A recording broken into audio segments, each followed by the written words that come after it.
this was a murder. Right. Mm-hmm. And honestly, to tell you the complete truth, until doing this podcast, I would have swore that Casey Anthony was a murderer. Yeah. That's just sort of the way the media spun it. Mm-hmm. That she's America's worst mom. Yeah, and that she got away with murder. Yeah.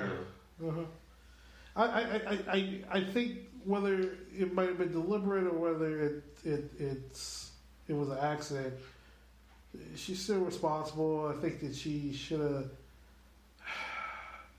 Like I understand parenthood gets stressful, you know. Our parents got stressed out, but everyday dumb shit like this. But mostly they were on more stable ground than what Casey Anthony was. You know, tells you how stressful it is to be a parent and to raise someone that you're responsible for. At such a young age, and you sort of haven't matured. Yeah, we tell, which goes into how we teach our teenagers, how we were taught when we were teenagers about sexual intercourse and stuff like that. We were always taught, no, abstinence is the way, stay till you get married. Now we're in a society where 50% of marriages end in divorce, or people just don't want to be married. You cannot continuously teach people and children just to be abstinent. You have to teach them, this is what sexual intercourse is. We prefer that you wait till marriage, but if you don't, because you're have your own mind, protect yourself. Put on protection. Be mindful of what's out there, not just for pregnancy, but also sexually transmitted diseases. Like, you know, we want to get societal, political, or like, that should be a parent's job. Like, yeah, it should be a parent's job, and also it should be a school administrator's job. It should be a school's job, because this is a public issue. You know, people gotta take care of kids. People over here like pissing on poor people, going like, we don't want the state to raise your kids. And okay, how about you give money so kids can protect themselves? And even if they have kids at a young age, give them the resources in which to be able to take care of this kid. Because you're the same people that were protesting in front of this house were the same people who are voting Republican, going, no, sexual, anything sexual, I should be able to teach them, and not having the goddamn conversation with them. And then getting all fucking angry in reaction when something like this happens. You don't want nothing like this to happen. Then do the due diligence before and teach our young kids what is sex, how to protect yourself if you're going to do it, and if you do make a mistake, how to remedy that mistake and how to be able to be a productive parent. Because I would not, in Casey Anthony's talking like, I want to have another kid. No! I want your fucking tubes tied. You done fucked up once, when you fuck up again? Yeah. Because you didn't learn the fucking lesson. No, point taken about what you're saying. Absolutely. I think especially young women where the father is just not around or absent or left when to shit kind of figure happens, things out on their own devices. And if you have any sort of, if you're dealing with your own, like, if you're dealing with mental illness, if you're depressed or you have issues like that, and you have a child on top of that, it can be so much to handle that, if we go by your theory, and she was sort of feeding the kid Xanax to keep the kid quiet so she can live, quote unquote, a normal life in her eyes. Yeah, that's not a way to fucking be. And also, this case also tells you the flaws of the judicial system, like we would say at the beginning. Like, you studiously prepare. I hate comparing the two cases because they're two separate, different cases, but they both ended in the same results, which it should have been. The Trayvon Martin case. You have all these evidence against George Zimmerman, and you can't get a conviction. And even though there was less evidence here than it was with George Zimmerman, it tells you it's just how the prosecution acts when it was certain. Like if this was a young black woman, this woman be on death row right about now. I get that point. The burden of proof of like convicting of someone of murder is pretty high, and understandably so. You don't want to convict someone on murder on like circumstantial evidence or very shoddy evidence. I get your point, but it's the best we can do right now. Right. It's flawed, but it's the best we can do. With the evidence presented, there's no way Caylee could have been found guilty on murder. Right. Now, that's not saying that the conclusions both of us are reaching here is completely wrong, and she did murder the child. Yeah. There's it's just not enough evidence. Yeah. So yeah. Well, all I can say, lessons learned is Caylee Anthony, get your tubes tied.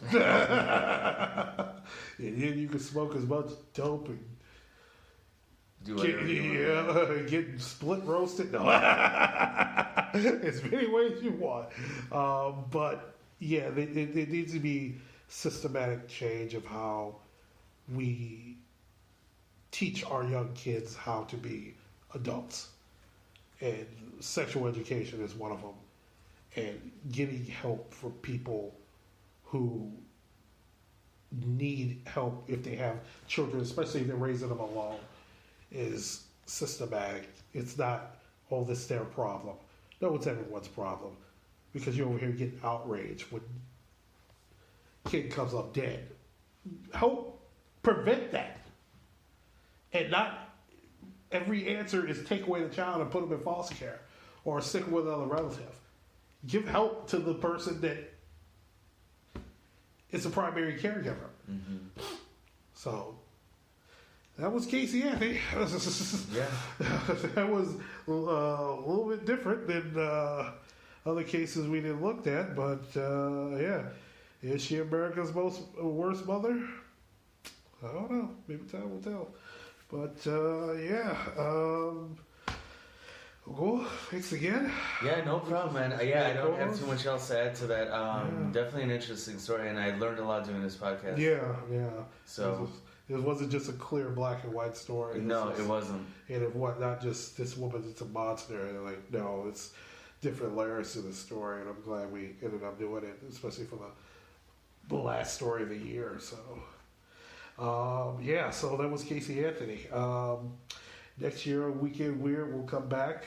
We got some more stories. Got stories that we've been talking about doing for a long time, like Area 51, the Bell Witch, the Server Girl murders, Black Dahlia, and revisit some stories that we did go through the past, like more Chicago land unsolved mysteries, stories of the weird and mundane out in Missouri, the other Midwestern stories, going back to Mothman. Also next year, we'll be doing something a little different next year. Because of what next year Hinton represents, not only the presidential elections of 2020 and other events happening during that time, I'll be introducing something on the show that we do periodically throughout the year. There will be cases assigned to what was called the Satanic Panic of the 70s and 80s. Those cases that was pretty much assigned to hysteria, which goes into what we're living in today. It is a time of hysteria and overstress, and I think we need to bring those parallels of mass hysteria from the past to today, because if we don't, after next year, we're doomed to repeat it or something 10 times worse.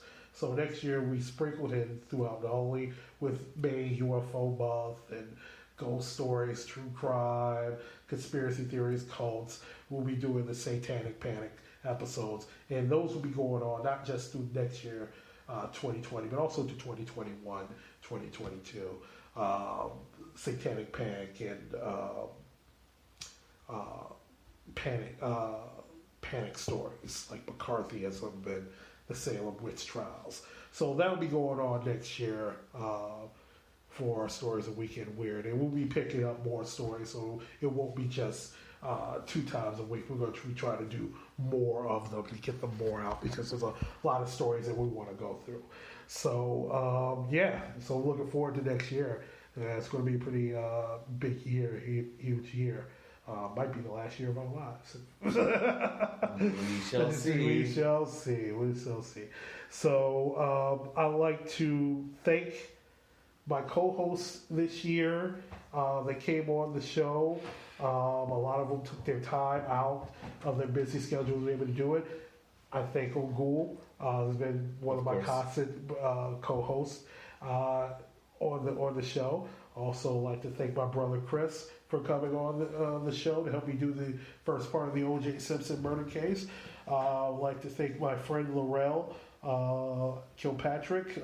She co-hosts Issues and Answers on Gary WLTH Radio 1370 in Gary, Indiana.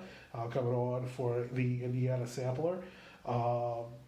Beaker and Barry for doing the first show of this past year.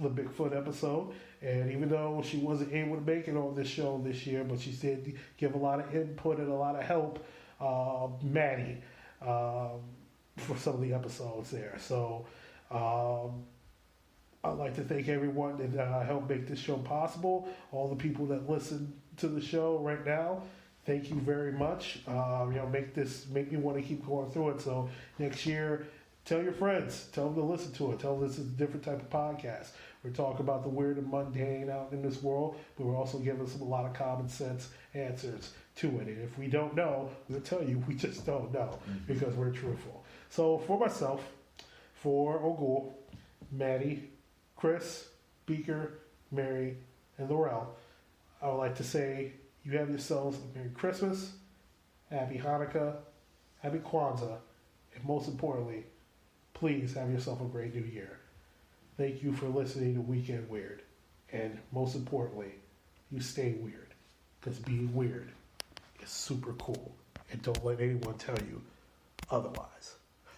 I'll talk to y'all next year. Bye-bye.